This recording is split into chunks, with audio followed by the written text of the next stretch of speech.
Today, as I said, we're going to give you an introduction to why is complexity interesting, right? What are we talking about? Why does it make a difference? Why should you know it? And why can't you avoid it? Since I have some bad news. At the end of the course, you might say, I dislike this course profoundly. There's good news. I can't care if you profoundly dislike it. But I have some bad news. You're going to be confronted with complexity the rest of your managerial career. And therefore, I think it is important to clearly explain you the theory behind complexity. These 5 courses will be reasonably theoretical. I'm going to try and give many examples, etc., in order to illustrate what I say. But yes, indeed, it is about a set of theoretical concepts.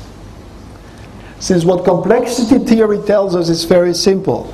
You don't know by definition what is going to happen tomorrow. If you don't know what is going to happen tomorrow, how the hell can you manage by control?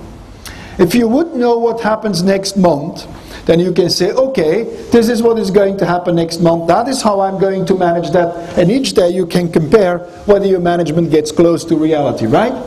That is what you dream of. Reality, however, is different.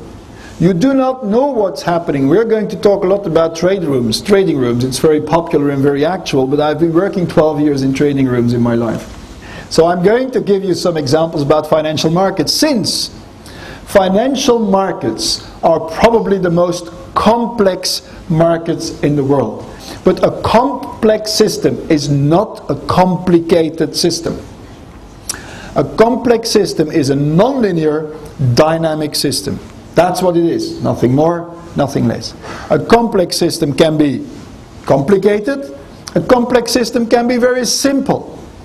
Next course, I'm going to give you a simulation with a very, very simple but complex system that will become, in certain circumstances, completely chaotic, like financial markets.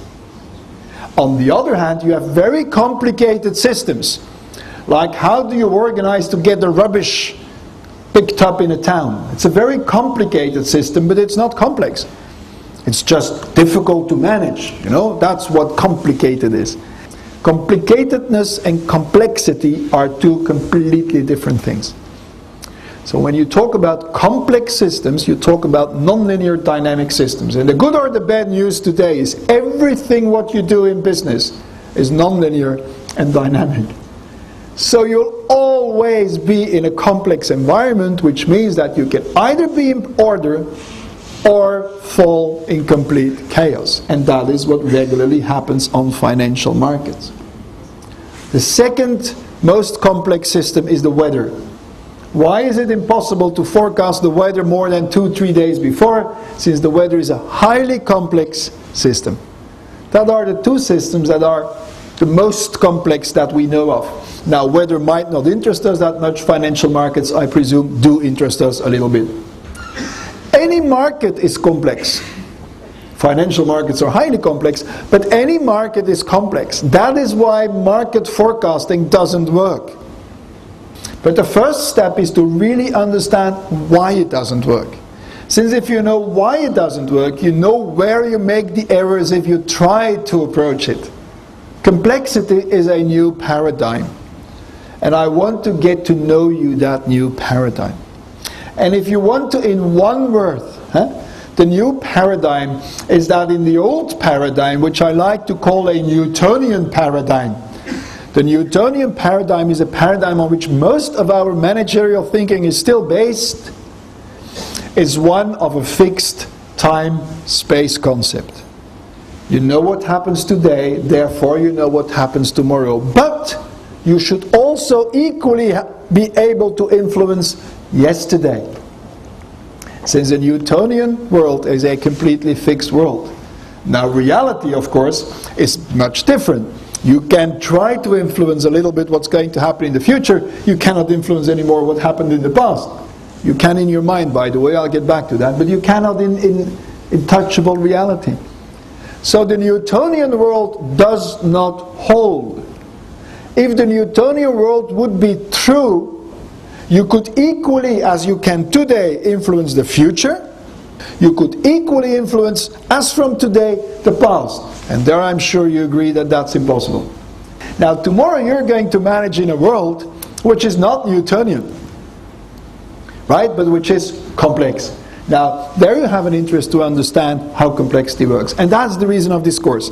As much as you need finance, marketing, HR as a basic in management, you need complexity as a basic in management to understand where what you see on paper does or does not work and why it doesn't work. Okay? So that is what this course is about. It is introducing to you a new paradigm. If you're interested in that paradigm and you would like to go further, it is this paradigm that makes knowledge management an interesting topic. It is this paradigm that makes organizational learning an interesting paradigm. It is this topic that makes leadership an interesting paradigm. And it is this paradigm that makes sustainability, responsibility an acceptable activity. Essentially, we are used in a Cartesian world, in a Newtonian world, to consider the world very much as being exterior and individual. Things are very simple. You spend 10 million more on marketing expenses and you get 10% more market share, right? Wrong. Doesn't work like that, but that's what we say. We build econometric models that explain us how much we have to vary. The assumption you make is that there is a clear relationship from marketing expense to market share.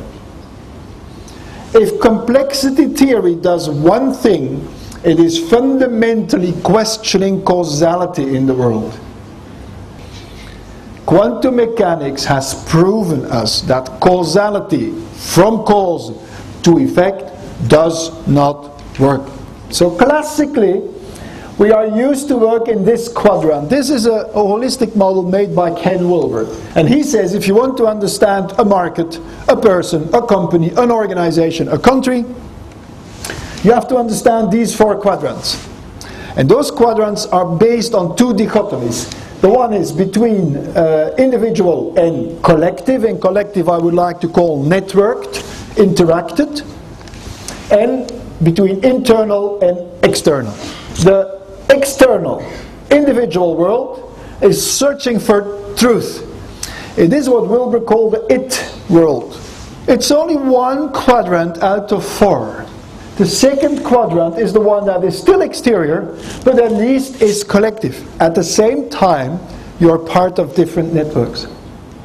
And those different networks all have a different influence on you. And it is the interaction of all these networks that make that you do what you do, that you feel what you feel. So here you're looking for functional fit. Here you're looking into societies, families, tribes, groups, organizations. Okay? Then there is the whole internal side. And the internal collective side, the we quadrant, is what we call culture. What are the values we share? What is it what we, without having ever written it down, we think we should go for? I immediately apply this on a company, and I get to the famous Euromedian management of holistic management.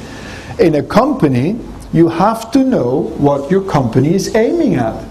What does the market miss if tomorrow your company doesn't exist anymore? If tomorrow your company goes bankrupt, what is the market missing? Last but not least, it is the I quadrant, which is the world, the individual interior world, where you talk about vision, emotions, feelings, etc.